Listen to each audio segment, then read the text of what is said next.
Hello, welcome to another episode of Tiny Nest. I'm Kiva. And I'm Jake. This series is following our tiny house project from the early stages through to completion and beyond. This episode shows how we installed our windows. Alright, so the first step is to cut away the house wrap, and we've picked a pattern that we like, so I'm going to start with that.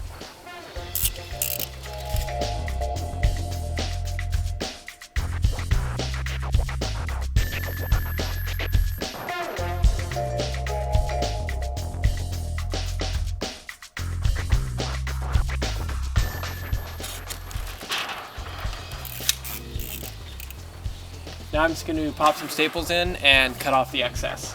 And I kind of messed up the corner here, but we'll be able to fix it up with some tape.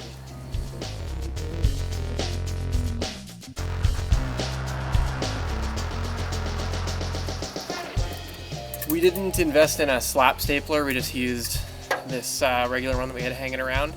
And it probably would have been better to have one because the staples don't always seat really well.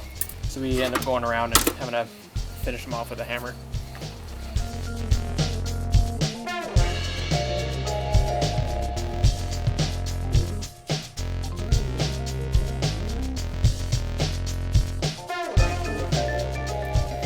Something that we saw someone do that we liked was that they taped this edge of the house wrap that's folded in on the sides.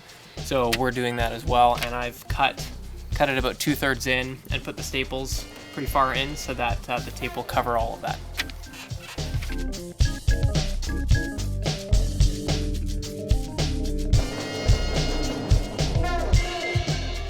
We're also taking care to make sure that the adhesive makes really good contact whenever we're using tape or the membrane that you'll see shortly. I learned this by not doing it on the first window, that it's nice to have this whole corner that's got the angled cuts totally taped down for when you put the membrane on, which you'll see when I do that. I also taped this corner a little extra to compensate for how I sort of over trimmed it. It's nice to have a sill that's angled so that water would tend to shed out of the house rather than pool or trickle back in. And you could do that during framing by actually framing it on an angle, but we've just framed it regularly, and we're going to use a piece of cedar lap siding to create an angle, and we'll show you how we're making that work. You can see how it's tapered here, and we're just going to cut a small piece to lay on the sill.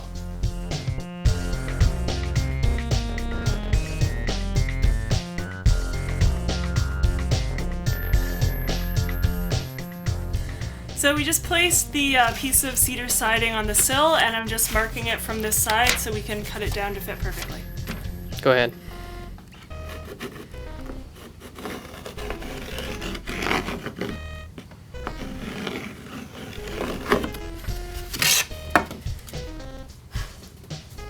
Now I'm just going to cut along that line with a skill saw to trim it down.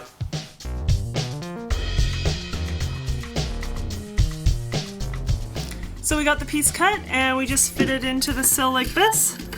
And as you can see, we now have a nice slope for water to drain off. Then we just took some wooden shims, cut off the narrower end, the length of the width of the sill, and now I'm just laying them down with the slope opposite to the sill piece that we made, so that it's sort of counteracted. And then we're going to dry fit the window in to make sure that it fits correctly before we go any further. Alright, we're going to test fit it now, and Kiva's going to check the gaps around the perimeter and make sure that it looks all good.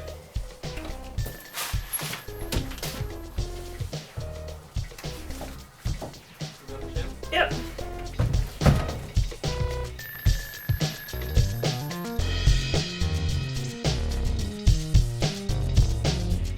Looks good.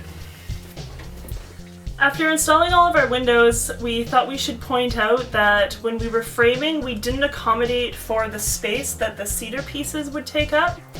And when we were in the process of installing, we found that the windows were a bit tight at the top along the header here, and we ended up having to do a bit of fancy cutting and sort of slicing these down so that we had enough space at the top of the window. So the space that we have at the top of the window is probably less than we should have, and it may be a bit of a struggle to get the insulation in there. We're making sure that the windows are nice and clean before we install them so that the caulking touches right to the window itself and not to any dust or dirt that could be on it. All right, now that we're confident with the fit, I'm just gonna nail down the little sill piece that we cut. I'm just using some tiny little nails just to hold it in place.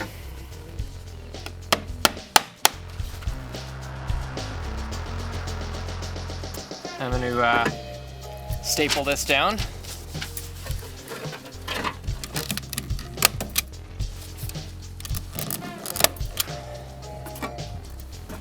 Finish off the staples, make sure they're down and seated. And then I'm just gonna add a little bit of tape in the corners, again, for the membrane. Makes it easier to stick down. And I'm not gonna bother taping this flap the same way I did the sides, because this whole thing, as you'll see, will be covered with the membrane. So it's kind of a redundant step.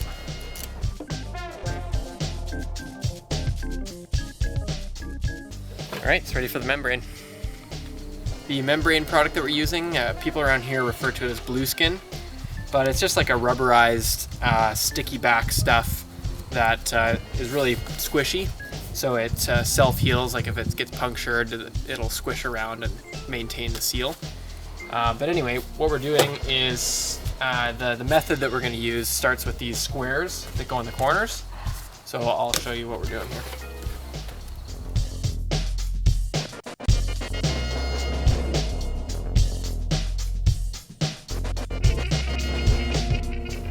Okay, and you'll see how this works with the next layer, but to deal with this extra flap, I'm gonna cut it, I'm gonna feel where the corner is, and then go about a ½ an inch away from it, and cut from there out towards the edge like that.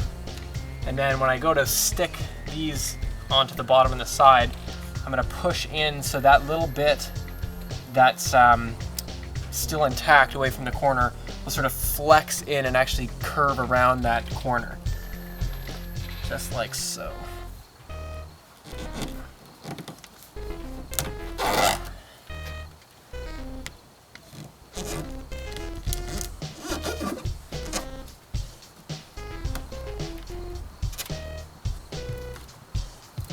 So it's curved. There's just a little bit that's actually going sort of around the corner, molding to the shape of the corner.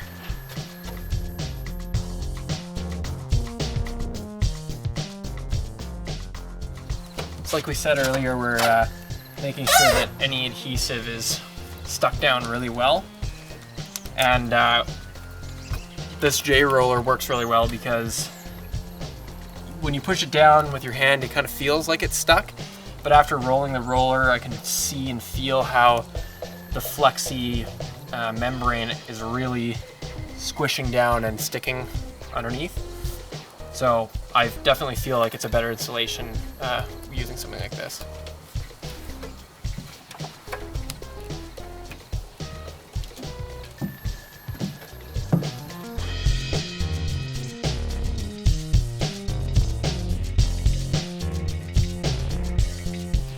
And so you can see how I was talking about putting this tape down earlier so that the membrane would stick better. And it's for this step because basically the paper and the membrane gets cut at a similar angle. So when you stick this down, you've got like kind of a flappy bit of paper that's sticking to, and it's not really staying down in place. But if you just hold down the paper with the tape,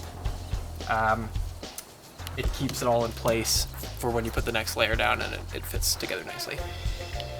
All right, so the next step is to finish the sill pan and make it as waterproof as possible. So what I've done here is cut a piece 8 inches longer than the width of the sill so that I can have 4 inches going up on each side. And to get it started, I just kind of line it up until there's an equal amount on each side, and then fold it over and make a bit of a crease in the corner. This is what I've found has worked. And that's sort of a marker for where it's going to go, and then get it flattened out against the sill here.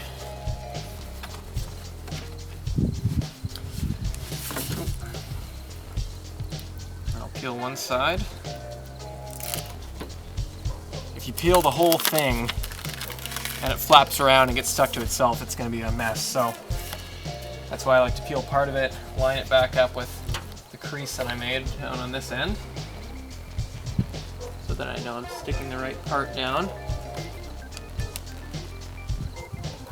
And just gently roll it out and get it on there. That. And then peel the rest of it and get the rest of it down.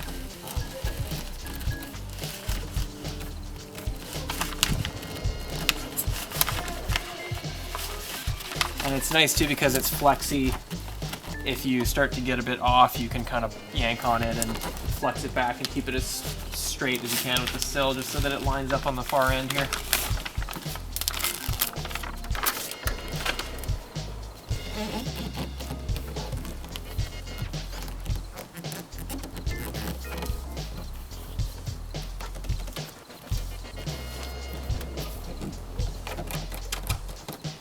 Okay.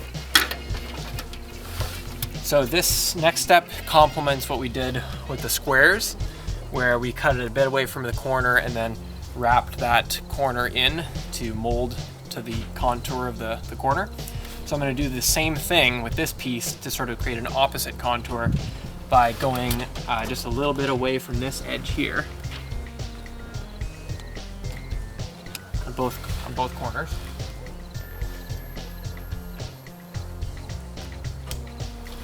Like that. And then applying the same principle of just sort of mashing it over like that.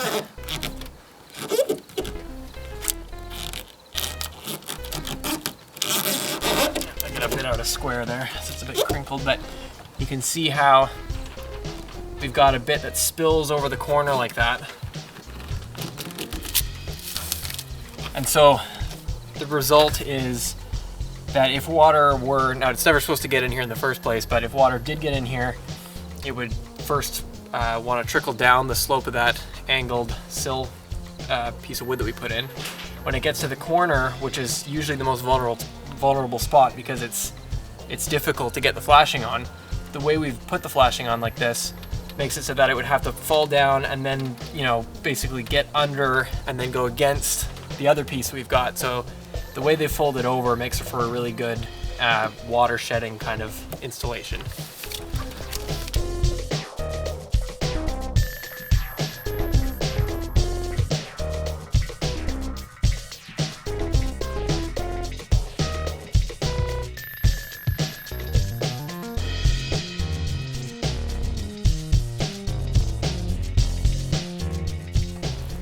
This corner method seemed like the simplest way to achieve a good water seal. I've seen people use like sort of plastic corner pieces that go in and various other weird methods, but this one with just the two pieces and having an overlap like that seemed like the best option, so that's why we chose it.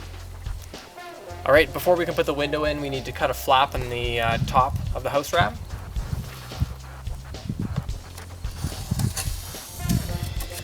Doing 45-degree angle cuts about the length of my knife because I found that that works.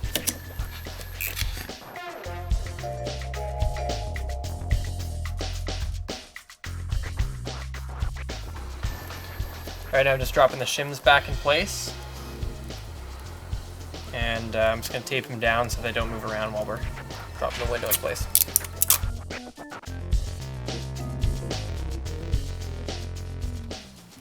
All right, and the last thing we need to do before we can put the window in permanently is put a big bead of caulking around. We're gonna do everything but the bottom. Some people do the bottom. It made sense to us to just leave that open so that if water gets in there, it can flow out. I mean, that's the whole point of the slope sill pan and everything else that we're doing here.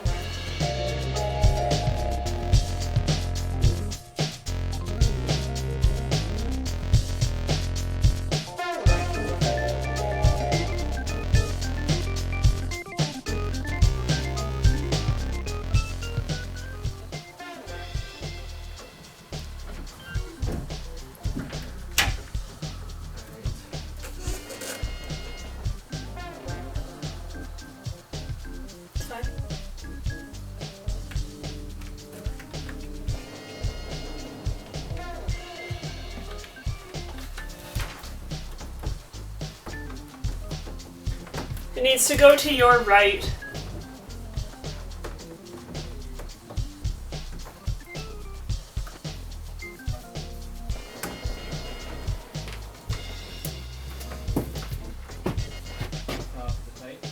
It's actually not bad.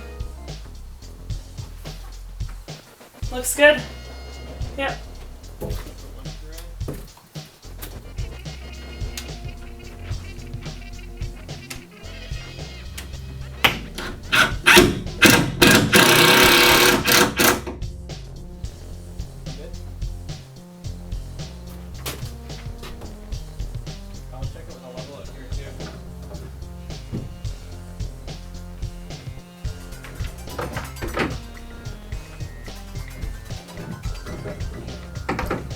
Hey, can I call you back?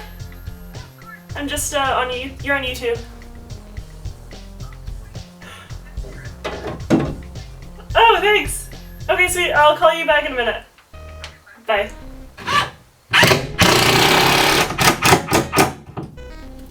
So good? Yeah, looks good.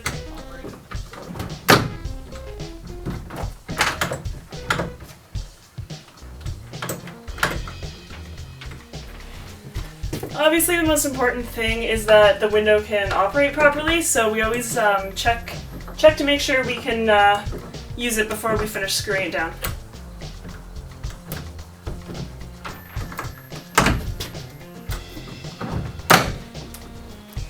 Alright, now that it's in place, I'm just finishing it off with regular 2-inch screws. And I'm putting a screw in every hole because I found that if I went every second hole, the vinyl is quite flexy and it didn't really feel like it was down tight against all the caulking. So I'm just doing every one and I'm seeing the caulking spew out of the side, so I know that it's all sealed really well.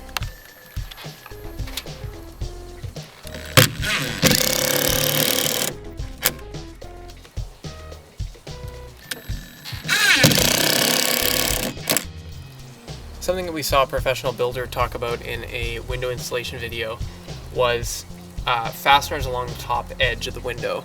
Some manufacturers specifically say not to install them because you're going into the header up there, and the orientation of that larger chunk of wood allows for it to expand and contract differently than elsewhere.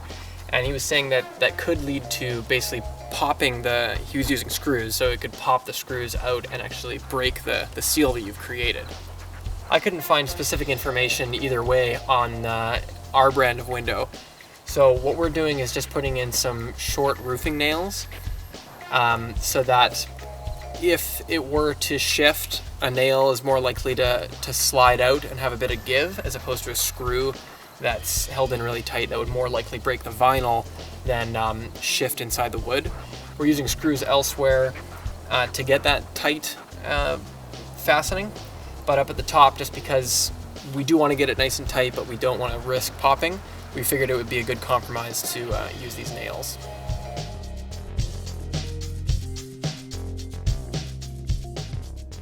I'm just going until I can see the caulking squish out the top, so I know that it's tightened up a little bit and that the caulking is going to set nice and tight there.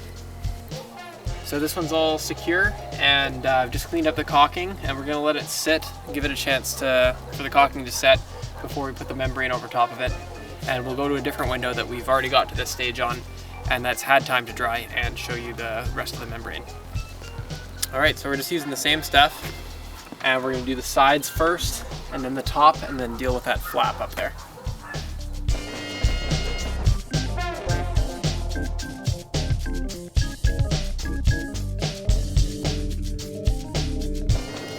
We want to make sure to bring it down over top of everything we've already done on the bottom, and then on the top, a few inches past the top of the window, not so much that we couldn't cover it with a horizontal piece afterwards, which you'll see when I put that one on.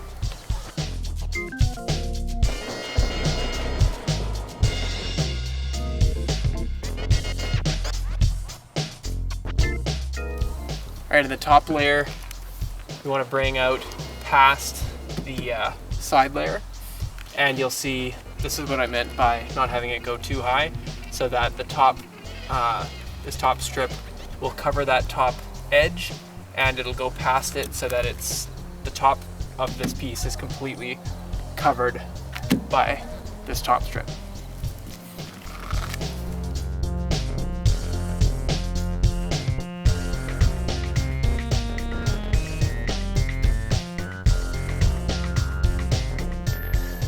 Alright, and the last step is to put the flap down over top.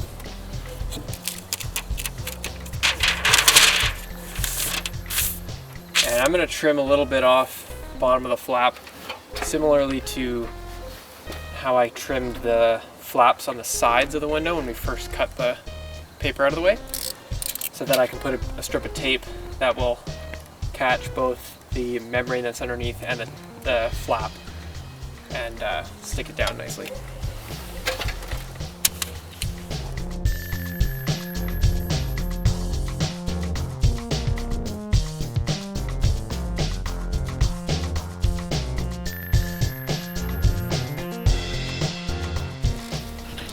And then the last little bit is to just tape the last edge of the flap, and I like to put a small square of tape on the corner here before I put this on, so that this piece kind of overlaps and just does an extra little water shedding type layering.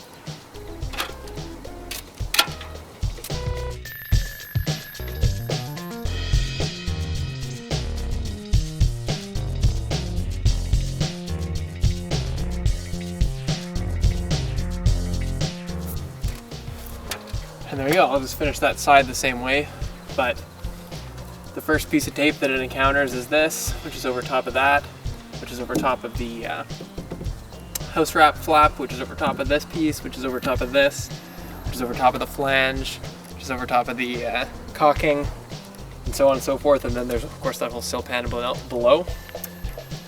So that's it, and I think it's gonna work out well. So we got 2 slider windows for the bathroom and the shower. And then for the rest of the windows, we got casement on the front and back and awnings on the 2 ends of the house. That way, even if it's raining, we could open the awning windows and have a breeze going through the house. And our largest window, which is located in the loft by our bed, is big enough to be a proper emergency exit.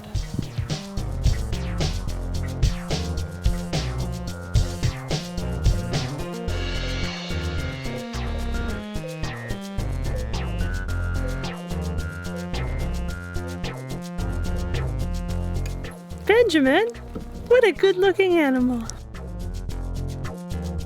If you want to see some of our previous videos, click on the preview tiles. And subscribe if you want to follow our progress.